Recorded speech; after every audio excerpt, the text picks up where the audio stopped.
ছাত্র জনতার অ্যাকশন, ফ্যাসিবাদের বিরুদ্ধে, সন্ত্রাসীদের বিরুদ্ধে, সন্ত্রাসীদের আস্তানা, ফ্যাসিবাদের আস্তানা।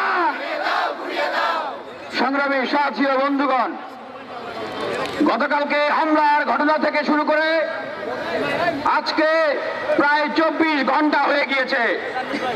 এখন পর্যন্ত আমরা দেখেছি হামলাকারী সন্ত্রাসীরা তারা ফেসবুকে পোস্ট দিয়ে যাচ্ছে। আজকে এখন জানতে পারলাম তারা নাকি চক্ষু ইনস্টিটিউটে বসে বসে লাইভ করছে। বাংলাদেশে যারা এই গণ অভ্যুত্থানের পক্ষে লড়াই সংগ্রাম করেছে, যারা জীবন দিয়েছে, শহীদ হয়েছে, আহত হয়েছে, ক্ষতিগ্রস্ত হয়েছে, দেশকে ভালোবাসে, স্বাধীনতার সার্বভৌমত্বকে ধারণ করে, নতুন বাংলাদেশের স্বপ্ন দেখে, এই গণ অভ্যুত্থানের স্পিডকে সত্যি সত্যি হৃদয় থেকে ধারণ করে, আপনারা কি মনে করেন তাদের কেউ এইরকম নৃশংস হামলার মতো ঘটনা ঘটাতে পারে? এরকম কেউ এই ধরনের হামলার ঘটনা ঘটাতে পারে?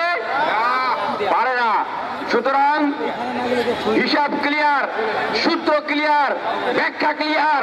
যারা এই ধরনের হামলা করেছে সন্ত্রাসী কায়দায়, ছাত্রলীগের সময় আমরা এখানে এরকম শহীদ মিনারে হামলা করতে দেখি নাই, তারা কখনোই গণ অভ্যুত্থানের পক্ষের লোক হতে পারে না।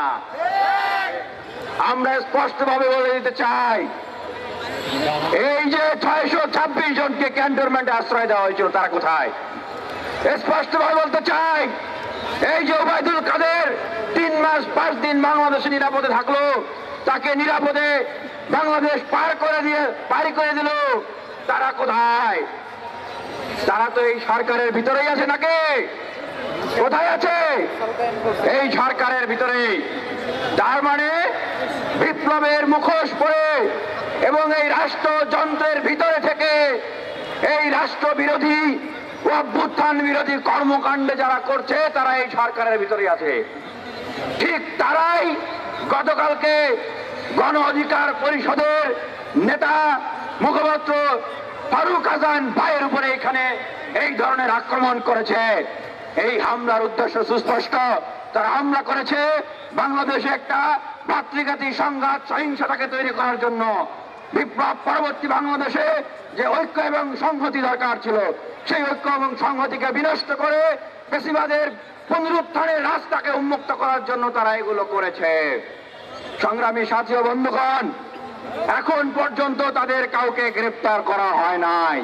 তাহলে সুস্পষ্টভাবে বোঝা যাচ্ছে ঠিক এই বিজেপি উগ্র হিন্দুত্ববাদী সরকারের এই যে বাংলাদেশে যে আওয়ামী লীগ দলদাস ছিল, তাদের যে এজেন্ডা বাংলাদেশে থেকে এই ওবায়দুল কাদেরকে পার করে দিল, এই 626 জনকে আশ্রয় দিল এবং বাংলাদেশে তারা ষড়যন্ত্র ছক আঁকছে, বিপ্লবীদেরকে হত্যা করছে, এইটা তাদের এই কর্মকাণ্ড ছিল, অংশ ছিল। তাই আমরা বলতে চাই, এই যে আমরা গতকালকে থেকে প্রকাশ করে দিলাম, এই যে শরীফ, ইল্লাল, তনয় নামে যে সন্ত্রাসীরা জঘন্যভাবে জঙ্গি কায়দায় ফারুক ভাইয়ের উপর হামলা করলো, তাদেরকে এখন পর্যন্ত গ্রেফতার করা হলো না। তাই সুস্পষ্টভাবে বলে দিতে চাই, আজ সকাল 6টার ভিতরে আইন শৃঙ্খলা বাহিনী যদি এই সন্ত্রাসীদেরকে গ্রেফতার না করে এবং তাদের পিছনে কারা ব্যাকআপ দিচ্ছে এই ষড়যন্ত্রকারী দুষ্কৃতকারীদেরকে যদি আইডেন্টিফাই করে এটার উদ্দেশ্যকে পরিষ্কার না করে, ছাত্র অধিকার পরিষদ অ্যাকশনে চলে যাবে। আমরা অ্যাকশনে চলে যাব।